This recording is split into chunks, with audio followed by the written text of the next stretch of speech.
Good afternoon. I'm Suzanne O'Brien. I'm a hospice nurse and an end-of-life advocate. I am working for hospice at this time. I want to talk to you today about end-of-life care and how you can achieve end-of-life in comfort and dignity and on your own terms. I've seen firsthand how, as a community, we do not talk or embrace the subject or death and dying. And I've seen as a nurse how the medical profession and the healthcare community in general tend to sustain life to the very end. And the difference that having an advance directive can make with your end-of-life experience. It can be the difference between having a comfortable ending at home or one that is in the hospital filled with maybe procedures that you don't really want. I'm here to discuss your options, and I'm here to tell you how you cannot get caught up in prolonged treatment by doctors who get caught in the middle.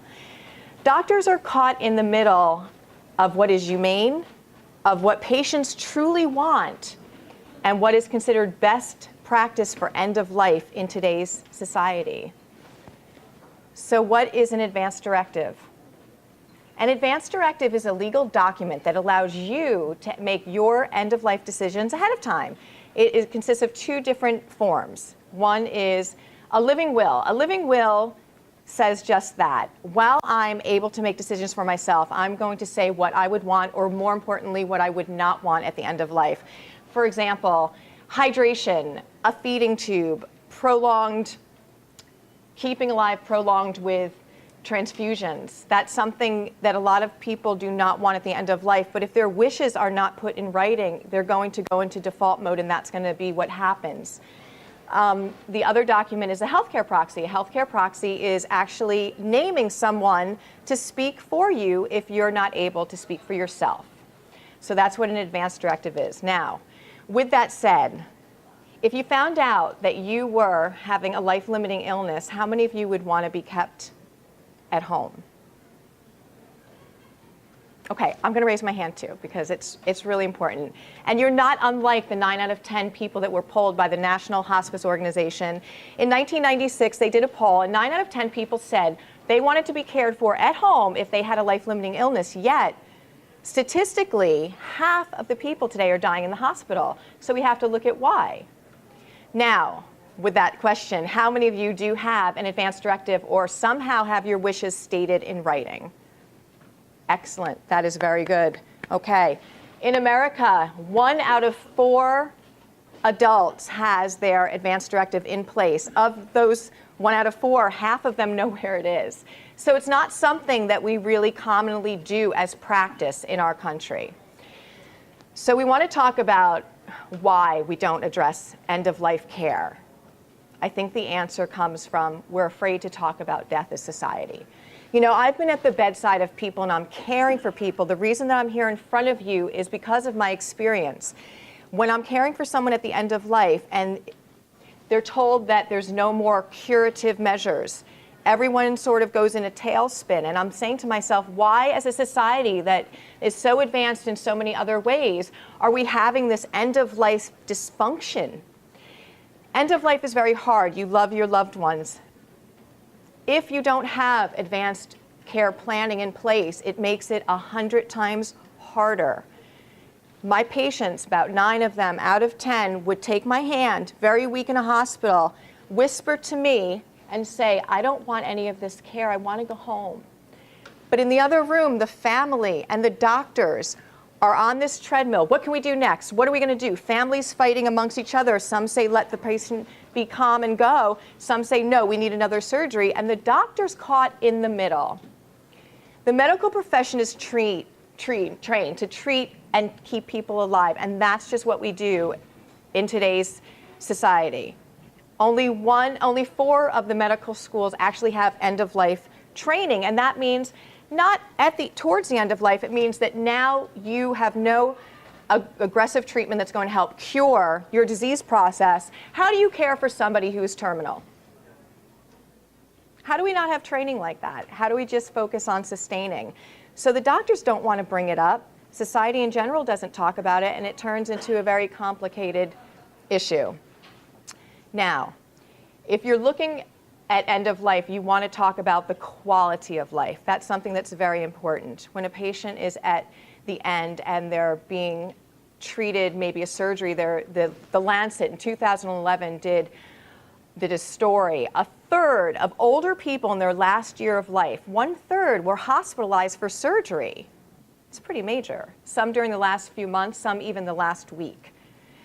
If anyone has had a surgery or knows what it's like to recover from that, is a very hard course to endure. Older people are already compromised, so then sometimes at the end they're having their surgeries and they die anyway. The quality of life that I'm talking about, if something is not going to help a person, why don't we talk about palliative care? Hospice and palliative care kind of go hand in hand. Palliative care is comfort care. It's managing symptoms. If I cannot cure, and people have many chronic diseases today, if I cannot figure out a cure for your disease, how about I manage your symptom? For instance, if you have congestive heart failure, that's something that can be very difficult to live with. Your heart is just not pumping, your breathing is compromised, but if I can look at you and I can manage your symptoms and bring your quality of life to the highest level by allowing you to have the maximum air exchange, by pacing your activities, by, if you have chronic pain, taking care of that, well, guess what? Your level of living goes up quite high. If you have chronic pain, you're going to have nausea with that. You're also going to be a little grumpy, and that's okay. If I can take your pain and manage it to a certain level, you're not nauseous anymore, you start eating, you have energy, and the quality of life, you can enjoy the time with your loved one. It's very important. The other thing about the medical profession, and that when we sustain life, we have to look at, are there economic incentives involved right now? It's something we can't ignore. Financially, is there gain in end-of-life care? And unfortunately, there might be. The Wall Street Journal did a story, and it was entitled, "The Crushing Costs of Care." It did a study, and it said 96% of Medicare patients, the hospitalized Medicare patients in the last year of life, were the elderly. 22% out of them died in that last year of life. They said we cannot ignore the fact that we're treating elders without objective concentration on the quality of their life and cost. The same article had a gentleman who was younger in age. However, he had an unprecedented $2.7 million of incurred Medicare care costs in the last year of his life. Now, this young man had a heart transplant. He then had a leg amputation, dialysis, and finally clinging to a respirator for his life. He could only mouth the words, "Help me." He ended up dying. One doctor very close to the case said, we cannot ignore the fact that we did not look objectively at this man's quality of life. We're doing something wrong, we're focusing wrong. Now, ironically enough, doctors who are faced with end of life take the different track. And this is statistically the same as well. They know the limits of medicine and they have all the available treatment that they could want. But somehow they opt out of heroic measures. There's a doctor named Charlie. He was diagnosed with pancreatic cancer by one of the top surgeons in the country. This surgeon had developed a procedure that could increase his survival rate of 5 years from 5 to 15%. However, he would have a very, very poor quality of life. Charlie, knowing the limits of medicine, shut his practice, went home the next day, no treatment, no chemotherapy, no radiation, no surgical intervention. A few months later, he did die. He spent time with his family, and a few months later, he died. But Medicare had not spent a lot on Charlie. Dr. Ken Murray, who wrote this article for the Wall Street Journal, said, "My doctor has my own wishes in writing, and there will be no heroic measures. That when my time comes, I will go gently and serenely into the good night, like so many of my fellow doctors." Now, I just have to say that we have to look at why we're maybe presenting to society, and I do think it's because we don't have our wishes in writing, we haven't spelled it out, and doctors get caught in the middle. I know, being at the bedside of patients, when a doctor comes in on his rounds, he's got about 10 minutes. It's very hard these days being in the medical profession. If society has not addressed the fact of end of life, we haven't talked about it, and a patient doesn't have their wishes in writing, in that 5 minutes of that consultation or whatever he's going to say, is he going to sit down and open up the fact that this patient's dying? He'll need at least an hour for that. Because of the fact that we don't address it in general in society, it opens up a whole can of worms. I've seen the most intelligent of people, and they love their loved ones. I know you loved your loved ones. That's why I'm here in front of you talking about this. Say the word dying, and emotions run wild. Nobody can make a clear-cut decision, and guess what? The patient in the bed is the healthiest in the room. She and I, or he and I, will look at each other, kind of do a little wink, allow for this to pass, but it's not a good scenario. And they don't know what to say to the patient. They're in their shock mode. They're in their crisis mode. And all this patient really wants to do is go home and have some quality time. It's inevitable that we will face the end of our life. If somebody knows any different, let me know. But it's just a natural part of our life's journey. So to make sure that we ensure that our wishes are made known is really important. Love for your family, and I know you love your family, is doing what they would want for end-of-life care, not what we would want. There's a big difference.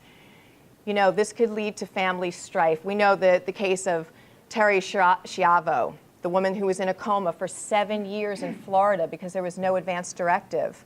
You know, that was a heartbreaking story, but it was a cautionary tale, and we have to learn from that.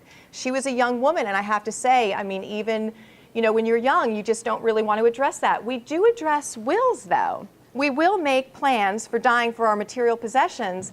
However, the most valuable possession we have is our own life. Why not put in writing what we would want or what we wouldn't want for advanced care? The New York Times also did a story that advanced care planning reduces stress on patients, on family members, and healthcare providers. And it also helps at the end that you don't have complicated grief from losing a loved one. It's a win-win situation. Okay, so there's two forms, like I said, an advance directive. It's very easy to find. They're two separate forms. There's two easy websites that I'm going to recommend to go to. One is the Department of Health. God bless you. In New York State, the Department of Health, you click on forms and you can put in advance directives, and it's a one-page print. Do it. The other one is the www.aarp, and I like that one a little bit better because it does explain to you about what the forms are. Very proactive, talking to you about your choices. Okay, so with all that said, and I know it's an uncomfortable topic, you have your advance directive, but you have to have the discussion with your family. You have to sit down. Fear is paralyzing. We're afraid of this topic. Me too a little bit, but not anymore, thank goodness. You sit down and you talk about it with your family. Once you open up that topic, guess what? It takes that fear component out of it. Some really good work can be done. Now, I know we had to talk to our kids, have the sex talk, and that was uncomfortable. This is the same thing with your parents and your loved one. It's an uncomfortable topic to address, but it's extremely necessary. So I hope I've convinced you that it's a really good thing to do, to be proactive and to get it done. I want to tell you there's a reason that I'm standing here before you. I've worked in acute oncology. I've been at the bedside in the medical center where people are coming in, and unfortunately a lot of them are dying that way without wanting to.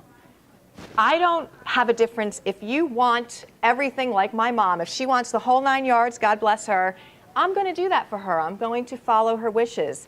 My dad wants nothing. The point is that I found from being at the bedside that most people were being treated prolonged and aggressively and didn't want it, were too weak, and couldn't state for themselves because the family was in the middle of turmoil what they wanted. That's not how we should have end of life. I know you love your families, and this is something that we can do to help them achieve a peaceful ending. So I urge you to protect your rights to choose the best ending for you. Thank you.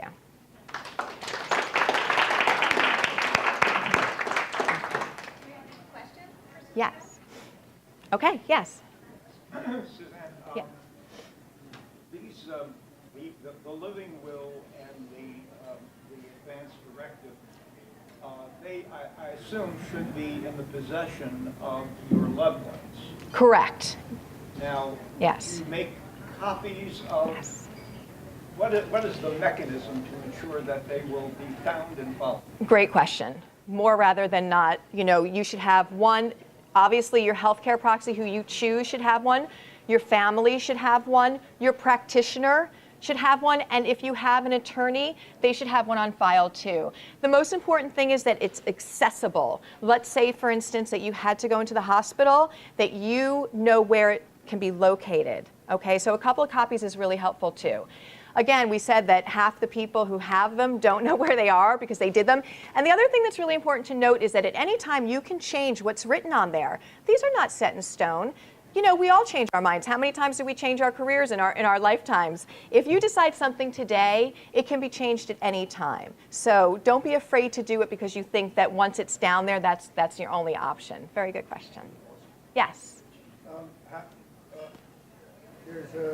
There's a gap in that comes in. And my mother died at the age of 90 and a half. At the age of 90, on her birthday, she had a heart attack. Was in an assisted living facility. The assisted living facility had a DNR or whatever, like no treatment if something like this comes up. The hospital should have had it from the assisted living facility. Unfortunately, the night crew at the that found my mother called EMS immediately. They didn't have it available to them at the moment.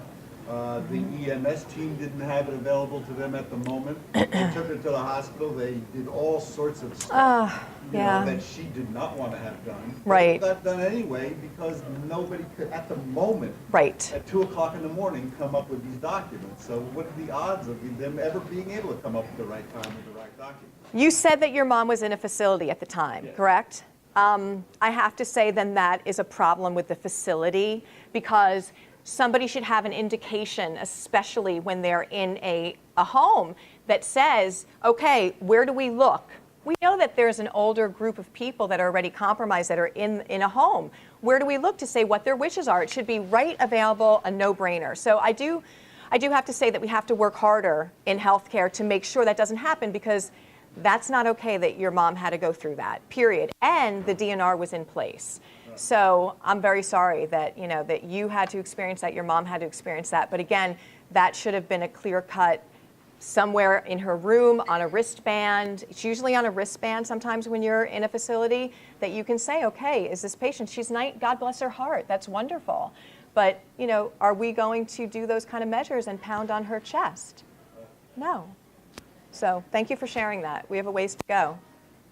These forms need to be notarized. They do not. Very good question as well. These forms are legal documents. They need to be witnessed, but they don't have to be notarized. They're very user-friendly. They're one page, if that. You can fill them out. They have, and that's why I said the website of WAIRP is very good because it kind of explains it. You do have to have a witness, and I want to say that if you let your family know, if you have this discussion, all these kind of questions can be opened up. There's no guessing work. So they don't have to be notarized, and they are legal. Know where they are. Okay. Anyone else?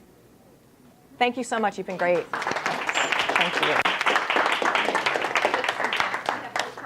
For you. Thank you very much. Did you want to introduce your sidekick who came with you? I do. This is Emily Collins from Bang & Collins PR. They're phenomenal. If you ever need anyone to do work for you, I can't say enough good things about it, I know. Thank you. I'm going to give her a pen. Oh, too. thank you. You get a pen too.